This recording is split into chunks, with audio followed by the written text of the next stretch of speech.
Assalamualaikum warahmatullahi ta'ala wabarakatuh. Selamat pagi anak-anakku sekalian. Selamat berjumpa kembali dengan saya, dengan Bapak Aziz Taufik Muslim. Nah, kali ini kita akan membahas tentang tema 1, subtema 1, pembelajaran 1. Materi ini memang khusus untuk siswa-siswi kelas 5 sekolah dasar. Nah, sebelum kita memulai pembelajaran, ada baiknya kita membaca doa dulu. Yuk kita sama-sama membaca kalimat basmalah. Bismillahirrahmanirrahim. Nah, semoga pembelajaran kita kali ini dapat dipahami dan mudah dimengerti. Jangan lupa tonton video pembelajaran ini sampai selesai. Dan nanti ada tugas-tugas buat kalian. Selamat menonton. Adapun muatan materi pada tema 1, subtema 1, pembelajaran 1 ini memuat muatan materi IPA dan bahasa Indonesia, di mana pada pelajaran IPA bermuatan kompetensi dasar 3.1, menjelaskan alat gerak dan fungsinya pada hewan dan manusia, serta cara memelihara kesehatan alat gerak manusia. 4.1 membuat model sederhana alat gerak manusia dan hewan. Adapun pada muatan materi pembelajaran bahasa Indonesia, yaitu kompetensi dasar 3.1, menentukan pokok pikiran dalam teks lisan dan tulis. Kompetensi dasar 4.1 menyajikan hasil identifikasi pokok pikiran dalam teks tulis dan lisan secara lisan, tulis, dan visual. Itulah muatan materi dan kompetensi dasar yang akan kita bahas pada pembelajaran 1. Nah, anak-anak sekalian, adapun tujuan dari pembelajaran kita kali ini adalah ada 4 tujuan. Yang pertama, 1. Dengan membaca teks tentang organ gerak hewan dan manusia, siswa dapat menyebutkan alat gerak hewan dan manusia secara benar. Yang kedua, dengan kegiatan membaca, siswa dapat menentukan ide pokok setiap paragraf dalam bacaan secara tepat. Yang ketiga, dengan menulis, siswa dapat mengembangkan ide pokok menjadi sebuah paragraf secara runtut. Yang keempat, dengan berdiskusi, siswa dapat menyebutkan pengertian, fungsi, dan cara menentukan ide pokok bacaan secara percaya diri. Nah, itulah tujuan pembelajaran kita kali ini.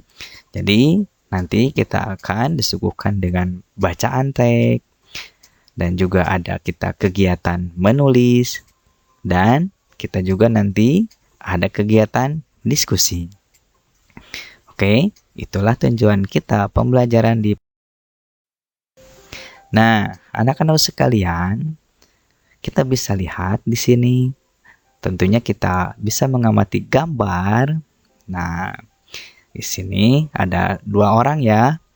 Yang pertama yang pakai baju kuning itu adalah Edo, dan yang satu orang lagi adalah Pak Rudi, di mana kali ini Edo sedang berkunjung ke rumahnya Pak Rudi, dan Edo sangat gemar sekali dengan kelinci.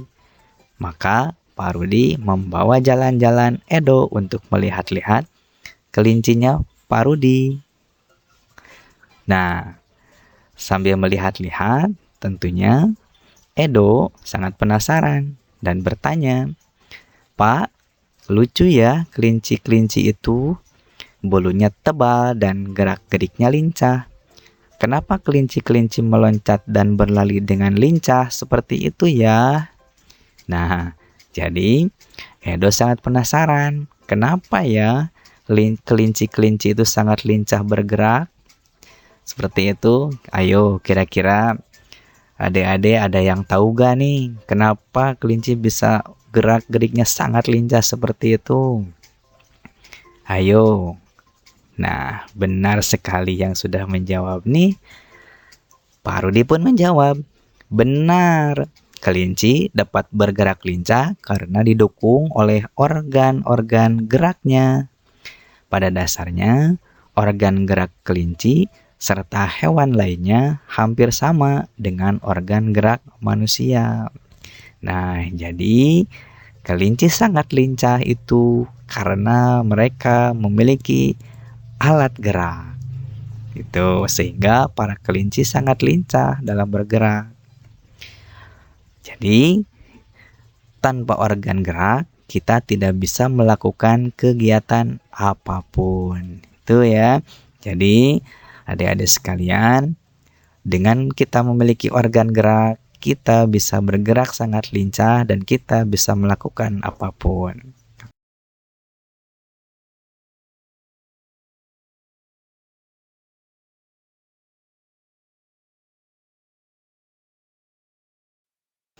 Selanjutnya, oke, apa sih alat gerak itu? Ya, ini.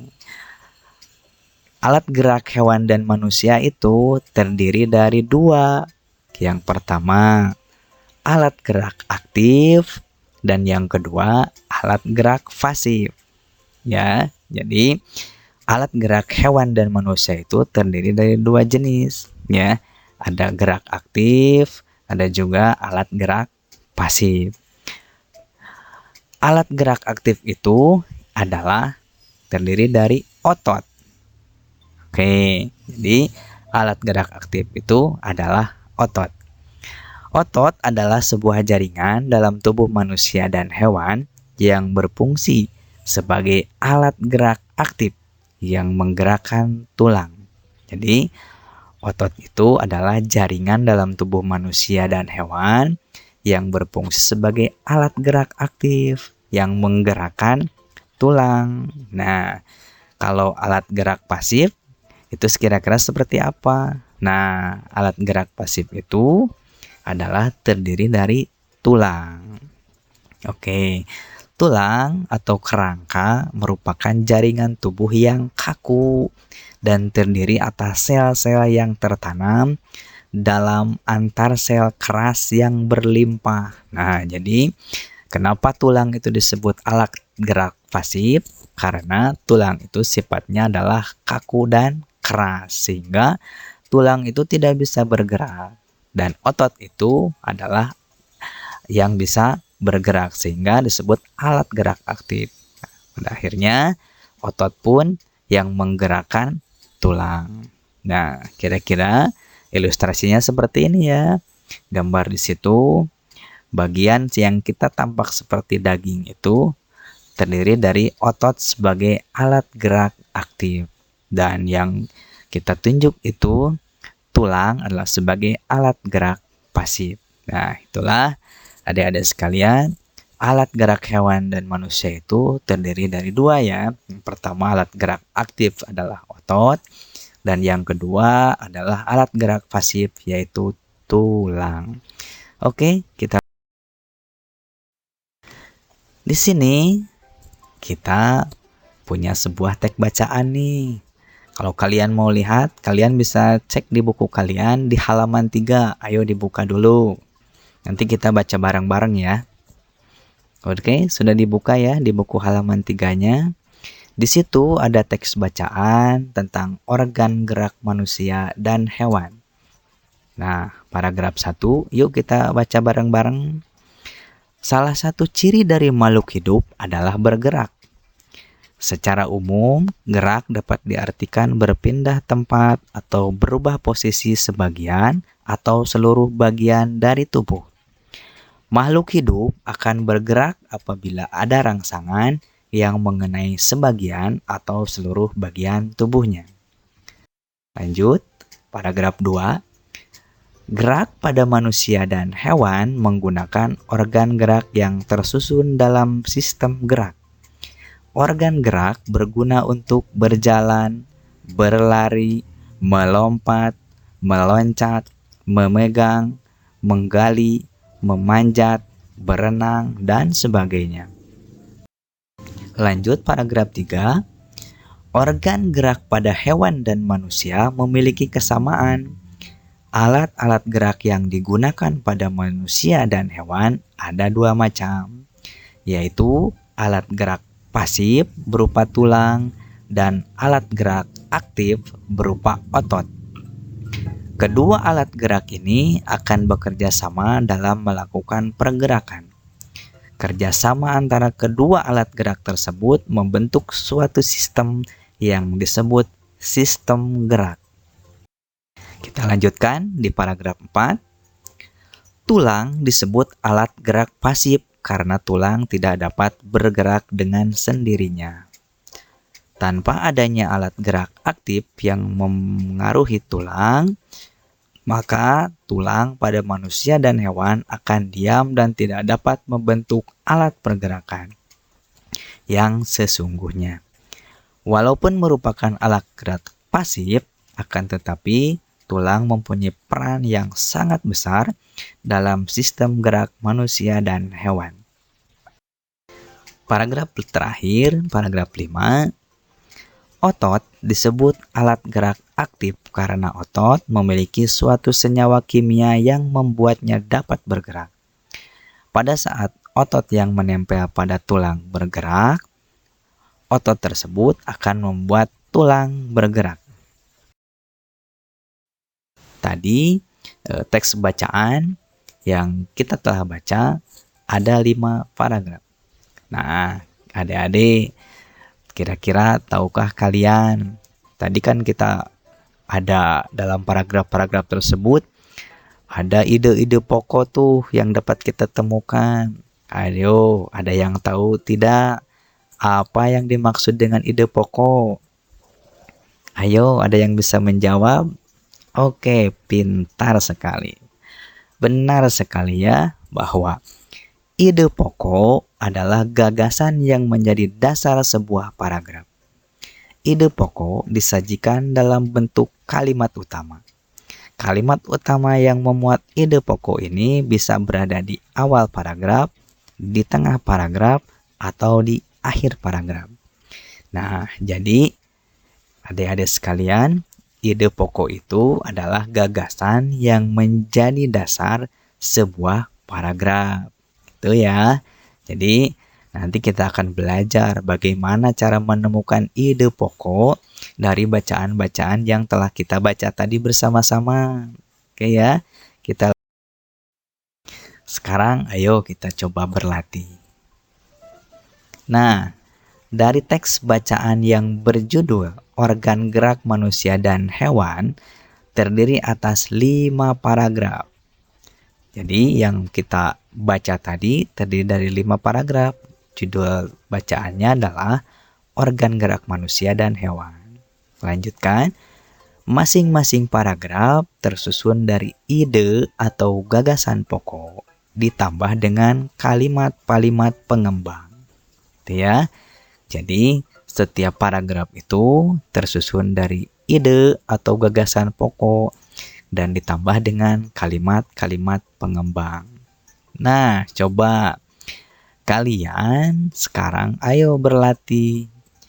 Dari paragraf yang kita baca tadi, dari bacaan tadi, dari 5 paragraf yang sudah kita baca, maka kita temukan ide pokok dan kalimat pengembangnya itu apa. Ya, nanti kalian masukkan ke dalam kolom nih.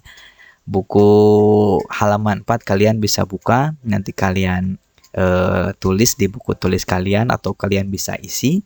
Dan nanti hasil tugasnya kalian jangan lupa kumpulkan ke bapak guru kalian ya, ataupun ke guru-guru kelas kalian. Oke, jadi tugas kita adalah berlatih menemukan ide pokok dan kalimat pengembang. Karena kita tadi ide pokok itu sudah tahu apa tuh. Oke. Adik-adik sekalian, baik di sini Bapak akan berikan sebuah contoh bagaimana kita cara menemukan ide pokok dari teks bacaan yang berjudul Organ Gerak Manusia dan Hewan. Kita amati ya bareng-bareng paragraf 1. Yang paragraf 1 ini terdiri dari 3 kalimat. Kalimat yang pertama adalah salah satu ciri dari makhluk hidup adalah bergerak. titik, di sana itu ada titik, maka itulah kalimat satu. Kalimat yang kedua, secara umum, gerak dapat diartikan berpindah tempat atau perubahan posisi sebagian atau seluruh bagian dari tubuh. Titik, maka itu adalah kalimat kedua. Dan kalimat yang ketiga, makhluk hidup akan bergerak apabila ada rangsangan yang mengenai sebagian atau seluruh bagian tubuhnya. Itulah kalimat yang ketiga.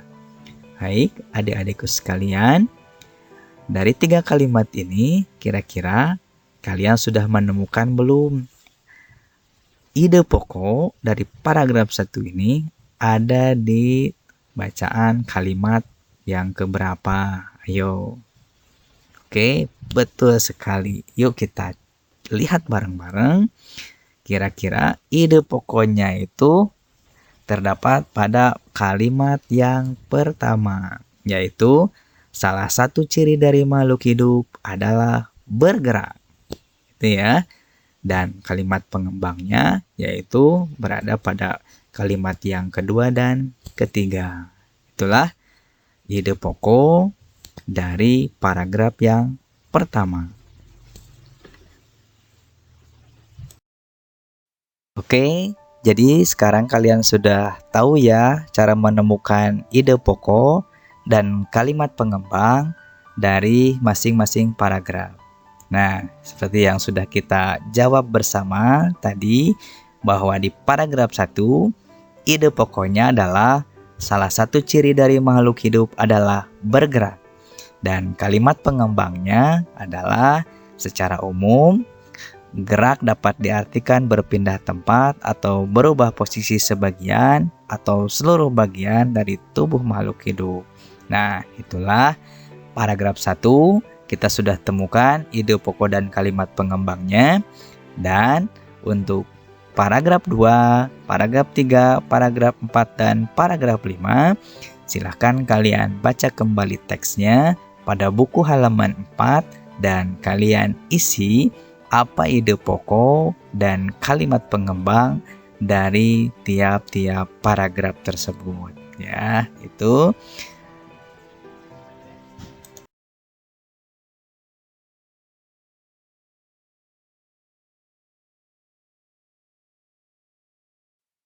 Oke, sekarang kita akan belajar menulis. Ya, kira-kira apa yang akan kita tulis nih? Nah, kita akan mengembangkan ide-ide pokok berikut menjadi sebuah paragraf. Gitu ya. Jadi, kita akan mengembangkan ide-ide pokok menjadi sebuah paragraf.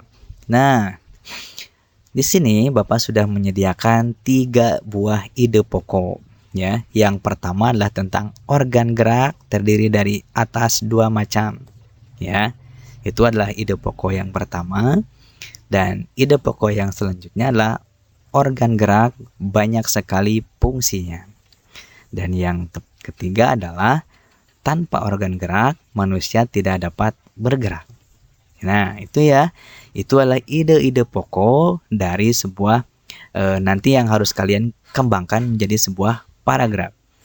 Nah, kalian bisa lihat nanti di halaman 5 tuh, ya. Nanti kalian bisa isikan tuh di kolom yang kosong, kira-kira akan menyusun sebuah paragraf seperti apa. Jika kalian tentunya sudah belajar ya, tapi Bapak hanya mengingatkan saja di sini. Kira-kira langkah praktis mengembangkan ide pokok menjadi paragraf itu ada langkah praktisnya. Yuk kita lihat ya.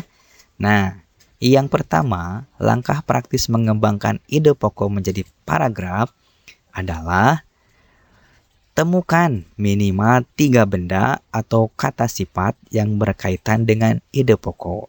Nah, jadi dari ide pokok kalian tadi yang sudah Bapak sampaikan, kalian temukan minimal 3 kata benda atau 3 kata sifat yang berkaitan dengan ide pokok. Maka ini nanti disebut dengan ide pengembang.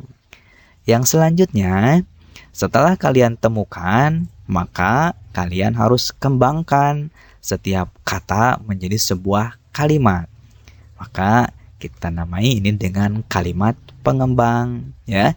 Jadi kalau kalian sudah menemukan ide pokoknya, kalian cari nanti kata benda sifat yang berkaitan dengan ide pokok. Lalu kalian kembangkan setiap kata menjadi sebuah kalimat. Nah, selanjutnya rangkailah kalimat-kalimat kalian agar susunannya rapih dan enak dibaca. Gitu ya. Tadi kan kalian sudah menemukan 3 nih kata-kata yang berkaitan dengan ide pokok. Maka kalian juga akan membuat minimal 3 buah kalimat ya. Maka selanjutnya rangkailah kalimat-kalimat agar susunnya rapih dan enak dibaca. Susunannya ya, biar rapi nanti. Yang selanjutnya adalah jika perlu tambahkan kata atau kalimat penghubung agar paragraf lebih enak dibaca dan mudah dipahami. Maka itulah yang disebut dengan paragraf. Ya, rangkaian kalimat-kalimat tadi boleh kalian tambahkan dengan kata penghubung, maka akan menjadi sebuah susunan paragraf yang enak dan dibaca ya. Itu adalah pengembangan ide pokok. Bapak akan berikan salah satu contoh ya dari yang kita berikan tadi. Di sini kalian bisa lihat contoh ide pokoknya adalah organ gerak terdiri atas 2 macam. Nah, kira-kira kalau kita kembangkan menjadi sebuah paragraf, kita akan punya paragraf seperti apa? Nih, seperti ini ya. Organ gerak manusia dan hewan terdiri dari 2 macam. Ada organ gerak pasif, yakni tulang. Ada juga organ gerak aktif, yakni otot. Tulang dan otot memiliki fungsi masing-masing dalam sistem gerak manusia dan hewan. Nah, itu contohnya ya. Maka contoh yang pertama ini seperti ini. Organ gerak terdiri atas 2 macam itu. Paragrafnya itu adalah bisa kita kembangkan seperti ini. Maka kalian lanjutkan nih ya di ide pokok yang kedua dan yang ketiga, silahkan kalian nanti isi ya. Kita kembangkan menjadi sebuah paragraf. Jangan lupa nanti hasil pengerjaannya kalian lihatkan ke guru-guru kelas kalian. Oke, kita lanjutkan. Nah, sekarang ayo kita coba berdiskusi. Tentunya kalian senang sekali ya untuk berdiskusi. Di sini kamu sudah berhasil menentukan ide pokok dari masing-masing paragraf bacaan. Organ gerak manusia dan hewan di atas. Sekarang, coba diskusikan dengan teman, orang tua, ya. Kalian boleh diskusi dengan teman. Kalau misalkan kalian gak ada teman, kalian boleh diskusi dengan orang tua tentang ide pokok suatu bacaan. Oke, bahan diskusinya adalah, ya, yang pertama, pengertian ide pokok bacaan. Nah, nanti kalian tulis hasil diskusinya di kolom hasil diskusi. Yang kedua, fungsi ide pokok bacaan. Yang ketiga, cara menentukan ide pokok bacaan. Nah, itu adalah bahan-bahan untuk diskusi kita kali ini. Jadi, dari 3 bahan diskusi ini nanti kalian isi di hasilnya di hasil diskusi. Ya, kalian boleh bergabung dengan orang tua kalian ya untuk mengerjakan diskusi ini. Itu nanti kalian juga bisa sampaikan ke guru kelas kalian ya. Dan yang terakhir, tentunya tugas buat kalian adalah jangan lupa tuliskan kesimpulan yang dapat kalian ambil dari diskusi ini ya.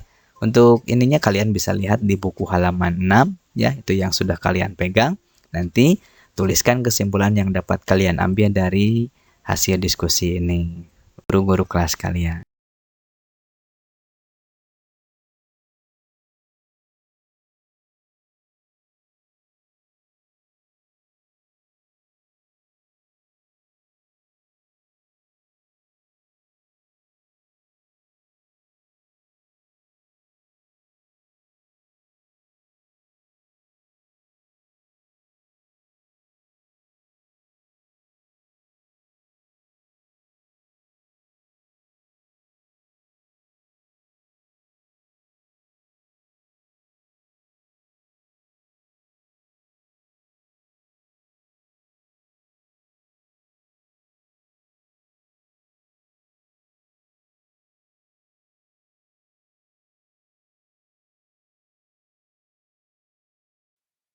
Adik-adik sekalian, terima kasih. Selamat belajar ya. Itulah materi kita kali ini di pembelajaran 1, tema 1, subtema 1 ya. Jangan lupa ingatkan kembali nanti tugas-tugas kalian untuk disampaikan kepada guru kelas kalian. Jangan lupa, selamat belajar dan terima kasih.